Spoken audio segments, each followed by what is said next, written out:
I had the pleasure of meeting a guy one time. His name was Reynario, and he was from Cuba, and he went to a university in Germany to do his PhD in theology.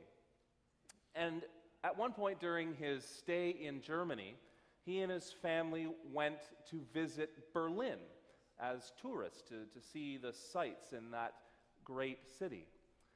And they were on the subway, headed to some destination in Berlin, and they got off the train and they came up the steps and got up to the street, and they stood there on the street corner, kind of as you do when you're in a new place, looking around, trying to get your bearings and decide where to go next, when all of a sudden a vehicle pulled up next to the curb and the driver rolled down the window and called out to them, "Excuse me, can you tell me where I am?"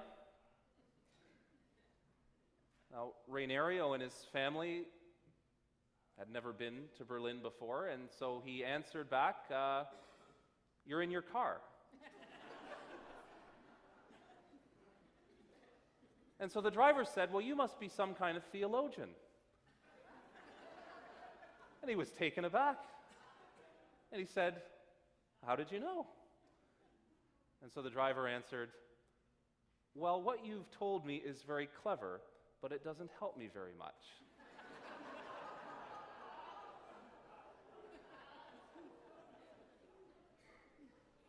I'm sure it is the case for some of us that reflecting on God hasn't always brought us the kind of clarity or direction in life we might have wanted.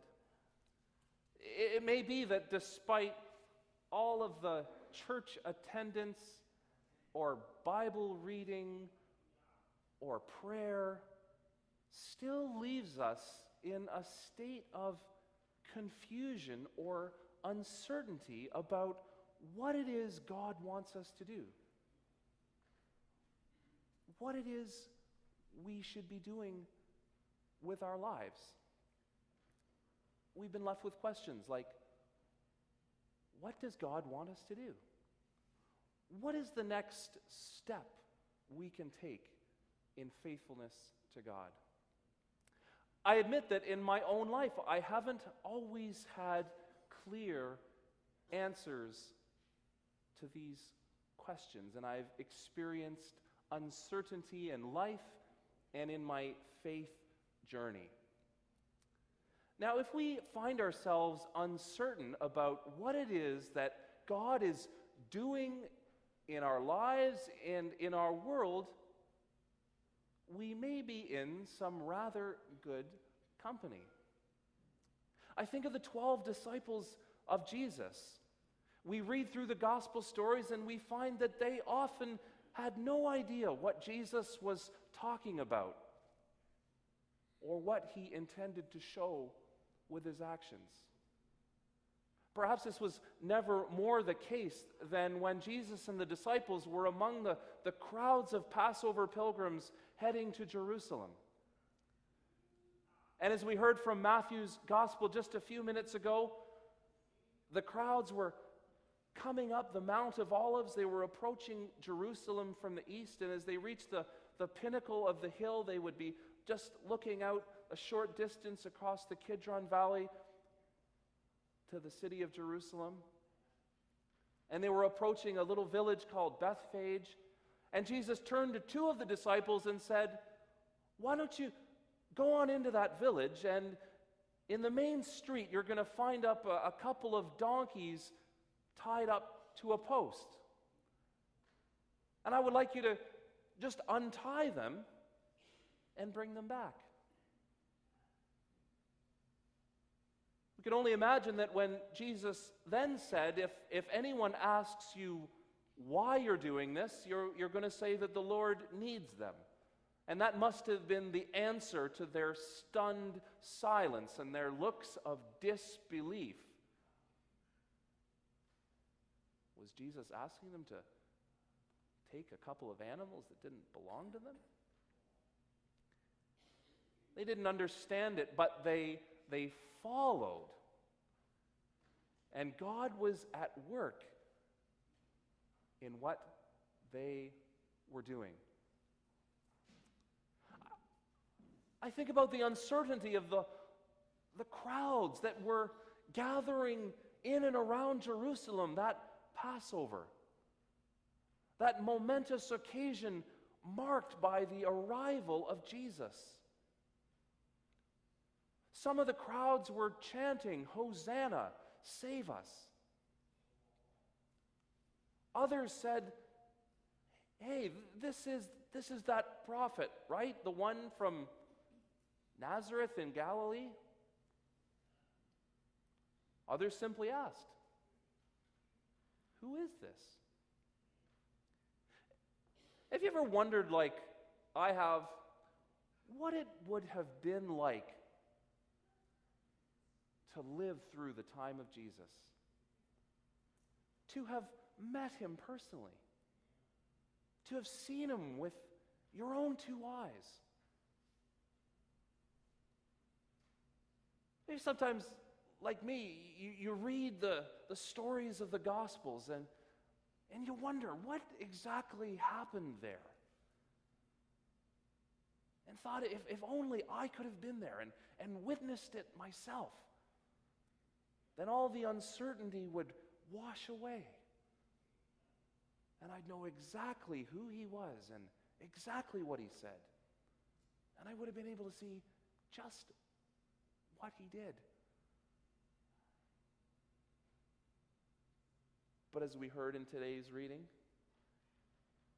even those who were there, and even those who saw him with their own two eyes, were unsure. Some of them were calling, "Save us." Save us, really? This guy riding on the back of a beast of burden going to save us from the might of Rome? Others were saying, "Isn't that prophet?" I guess that's sort of true. He's like a prophet. I think most of the people just had little to no idea who Jesus was, what he was doing, or why he was such a big deal. So the crowds of Passover pilgrims were unsure. They were living in the midst of uncertainty. And yet God was with them, and God worked in their midst. And God used them to receive glory. I think about Matthew, the gospel writer. Matthew tells us that Jesus rode into Jerusalem that day on 2 donkeys. I don't know if you caught that. It said that Jesus rode on 2 donkeys. I don't know how you ride on 2 donkeys at one time, unless maybe you've got your feet on the back of each and they're... The other gospel writers, Mark, Luke, and John, tell us Jesus had 1 donkey only. Why does Matthew say there were 2? Most scholars seem to think that Matthew was interested in showing how precisely Jesus fulfilled the words of the prophet Zechariah, who in what was later called chapter 9 of the book named for him said something like, "Behold, your king is coming to you, just and saving, riding on a donkey, and on the colt, the foal of a donkey." Well, we know now that the prophet was probably using a fairly common poetic structure in the Hebrew tradition called parallelism. It's where you say something once and then you say it a second time with a slight variation.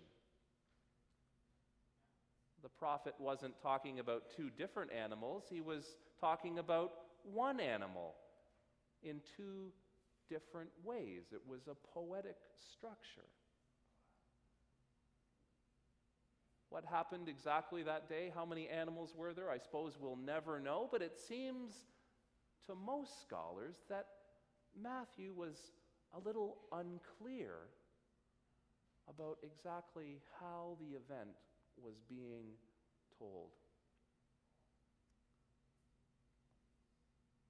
And yet, has God not worked through the gospel writers all these last 2,000 years to tell the story of the good news of Jesus and to bring us into relationship with God, to give us peace and guidance in life that we would never otherwise have?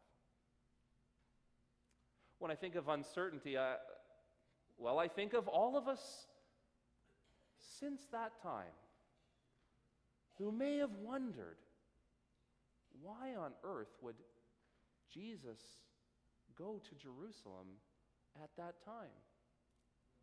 He knew well that the authorities were out to get him, that he was putting his very life in danger by going to Jerusalem, and to do so especially at the time of the Passover, the busiest time of year, when there were more people and more soldiers. It was the one time of year when the Roman governor, Pontius Pilate, would be in Jerusalem, and he would go with an extra legion of troops. Why would he do that? And as we know, he was arrested and eventually executed. The Apostle Paul has written that this story of a crucified Messiah is to Jews a stumbling block, and to Greeks, by which he meant everyone else, folly or foolishness.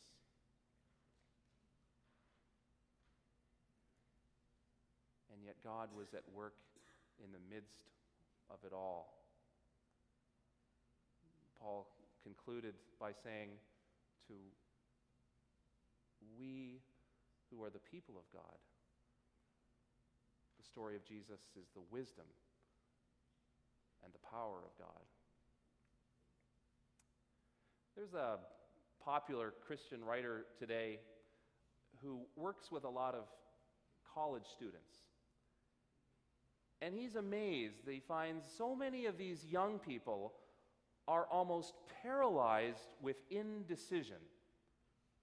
They don't know what course to major in. They don't know what career to pursue. They don't know what person to date or to marry, because they are waiting for absolute certainty about every decision they face in life. And so he's written a book to them. He's called it Just Do Something. He says, by and large, we already know what the will of God for each of us is. Take, for example, the teaching of Jesus, to love God with everything we have and to love our neighbor as ourselves. When we do things like that, we are living within the will and purposes of God. God has given each of us free will. We're able to choose the things that we say and the things that we do. And the amazing thing is that God works through our decisions and our actions when they are taken in faithfulness. You understand that? God's purposes work through us. And the things that we decide to do when we are being faithful? What is it that God wants us to do? How can we know what next step can be taken in faithfulness to God? I think one contemporary Christian songwriter says it well. If you follow and love, you will learn the mystery of what you were meant to do and be.